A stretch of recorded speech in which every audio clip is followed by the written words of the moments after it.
Griffin the Griffin by BlackWing. Chapter 41. A Dash of Life. I still can't get over it. He just charged out there and went nuts on those dragons. I mean, it's not like I couldn't do it, but I didn't want to steal his thunder. Oh, who am I kidding?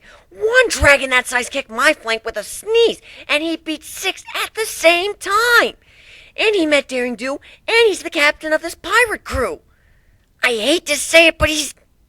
Fuck, I can't say it. No pony's more awesome than me. Hey, Fluttershy, you coming? Looking out on the deck, she was lying next to that diamond dog, back to back, but snuggled up close. They're both fast asleep. Really, him? I never would have guessed it. Well, whatever. Can't use it to tease her, though. If it was Pinky, then yeah, I could totally use it for prank revenge, but Fluttershy? I just hope she knows what she's doing. I did a couple of flips in the air, grabbing bits of cloud and the like, but I couldn't really get over the feeling that I was missing something. Something important, and it made flying absolutely dull. Okay, I'll admit, I'm not the most sensitive of ponies, but I can be pretty dense sometimes. But I can't get over the feeling that I missed something. Gilda. That's right, that's what I forgot. I've got to talk to her. That is, if she'll even talk to me. I found my way carefully down to her room and knocked on the door softly. It's open. I nosed the door open to find Gilda lying on her bed, looking at something. Seeing me, she quickly stuffed it in her bag, hiding it. I've seen her do that before, back at flight camp. She would never let me see what it was. Her eyes were red. She had been crying. But seeing it was me, she quickly put on her game face, so she wouldn't appear lame. Oh, it's you. Yeah. I stood in the doorway for a couple minutes, like a moron. What am I supposed to say to the friend I betrayed without even realizing it? Element of loyalty might flank. You gonna say something? She growled at me. She probably doesn't want to see me right now. I guess not. Sorry. And I left, heading back to the party. Stupid. Why can't I tell her I'm sorry? Why can't I just swallow my pride? Pride. Hey, Dashie! You look Saddy McSaddy Pants! What's the matter? Not now, Pinkie Pie. It's nothing, I replied, exasperated. Well then, whatever the thing that's bothering you, I know Pinkie can make you smile. Yeah, who needs Gilda anyway? I doubt I'd even be able to patch things up between us. Besides, she has new friends now. Friends who take care of her. She doesn't need me anymore. Gilda's point of view. I know what you were saying. Even if you couldn't say it, I know what you meant. It's alright. I'm better now. Rainbow Dash's point of view. Oh my gosh, Pinkie, hide me! I dove under the table that had food and punch on it, but the plates were empty, so it only had a tablecloth now.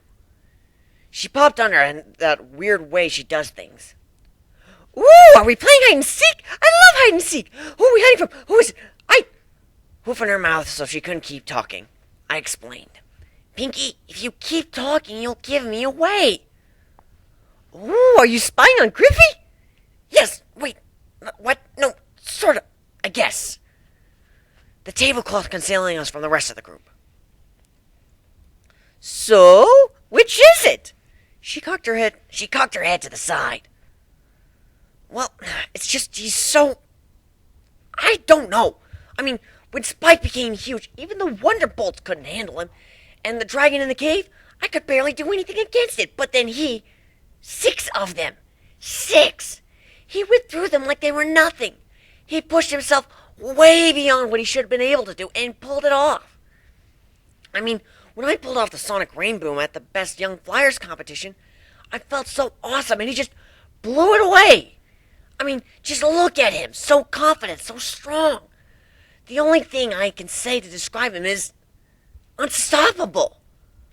I moved the cloth to the side so we couldn't look out of it. And I saw him standing right there talking to Twilight. So then you're jealous? Pinkie asked, confused. No, it's different. It's like when I look at a Wonderbolt show, but way better. Like if every Wonderbolt got together and did a show. I get all like tingly just looking at him. Ooh, you have a crush on Griffy. What? No. Dang it, Pinky, that's not what I meant. Dash has a crush on Griffin. Dash has a crush on Griffin. She started bouncing around. How could she do that under the table without bumping into it is beyond me. Just Pinky being Pinky. No, Pinky, stop. Okay, yes, I have a crush on him. Now will you stop telling every pony? She abruptly stopped next to me. Oh, don't worry. I won't tell any pony. No guarantees about any Griffin, though. You wouldn't. Oh, all right, fine. But then you've got to tell him. I can't. Why not? Because he's already with Gilda. Or at least I think he is. I don't know for sure. But I'm pretty sure he is. I don't know that he likes him, though. Or that she likes him. I can't do that to her. Not again. I've already hurt her enough. Besides, it's just a crush. She's been right next to him for, 3 months? They've saved each other's lives. I'm just being selfish. Oh, Dash, you're not being selfish. Okay, maybe just a little. But you want your special somebody to be awesome. And I mean, he is kind of awesome. Kinda. He took on 6 full dragons. He hung out with Daring Do. He's way awesome. I mean, not more awesome than me, but close. Silly Phil, you know what I mean. You want some pony awesome, and he's awesome, so you want him. There are plenty of other awesome fish in the awesome sea. Awesome ponies and griffins, and... oh, there I go again. The point is, the reason you're crushing on him because he's right there in front of you. When we get back to Ponyville or Cloudsdale, you just look back at Soren in your hoofs and we'll melt all over him. You're just looking for some pony to be with. Trust your Aunt Pinkie Pie. I'm a year older than you. We all are. I know what's bothering you. You need to talk to Gilda and find out how she feels. If she doesn't feel like you do the same way she does, then go get him. But if she does like him, then leave him alone or she'll claw your eyes out. Besides, I don't think you'd like him once you get to know him. After all, he called himself an egghead. Yeah, I guess you're right. I'm just jumping the gun. I mean, I know next to nothing about him except that he's a so-called egghead, and that's really strong and apparently an alien. And he's a criminal. Why does this have to be so complicated? Oh, you're right, Pinky. I don't like him that way. It's just a stupid crush. Soon as we get off this ship, I'll stop thinking about him, and that'll be it, that. But first, I need to spar with him. Huh? Where'd he go? Probably back out to the top deck. He spends a lot of time there. I darted out from under the table and headed up to the stairs to find him challenge him to a fight. I need to know what he's capable of. Pinky's point of view. Silly Dashy, she has her tail in a knot. She was never good at letting others know how she feels. I know. Thanks for talking to her. I was kind of wondering why she kept looking at me like that. Better for her to hear it from a friend than for me to ask her and get turned down. Saves her ego. I should probably go find her on the top deck. The voice came from on top of the table, poking my head out. I saw he was laying on it. He's pretty sneaky for being big. He hopped off and headed to the stairs off her. Okie dokie Loki. Rainbow Dash's point of view. Where is he? Hey, Dash! I heard his voice come from behind, at the stairwell. I turned to see him, no weapons or armor, just standing there, on his hind legs, leaning against the doorframe. Pinky found me and said you wanted a nice friendly fight. Still so confident! It's infuriating! And that's why I like it! Yeah, I started rolling my hoof around nervously. Well, just a sec. He walked over to the diamond dog next to Fluttershy, nudging him gently. He awoke slowly, and after some whispers and nods, Growl gently picked up Fluttershy without waking her, which was a miracle in and of itself, and he brought her inside, presumably to put her in bed. There. Now we won't disturb anyone. So, honor bound or pirate's law? He asked. I know what honorable bound is. It's an honorable duel, leaving both participants satisfied in the end. I'm not sure what pirate law is. What's the pirate law rules? He gave a devious smile. The only rule is that there are none. My eyes must have shot wide open. An all-out brawl. No holds Bite till one drops or give up. He was met with a hoof to the face. Pirate's Law. Clever girl. Now let's see if you can keep up. I just slugged him and he's smiling? This is going to be interesting. I took my karate stance in front of him and began with a flurry of hoofs towards his head. He just moved around, away from my blows every time. I jumped back using my wings for balance. He cracked his neck, then followed. He looked surprised. For once, someone doesn't freak out when I do that.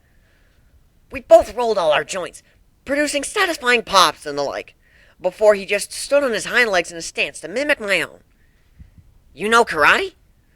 Not at all, He laughed.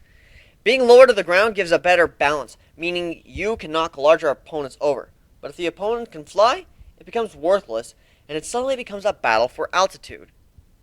Who taught you? Gilda? He deadpanned. How do you feel about her? I'm not sure. Well, I like her, and I know she likes me, but I don't know if we want to take it any further than that. I'm leaving it up to her. If she makes a move on me, I'll gladly meet her, but if she doesn't, well, I'm still on the market. The wanted criminal thrown in the dungeon if Celestia catches me market, but out there nonetheless. Unless she comes out and puts a claim on me.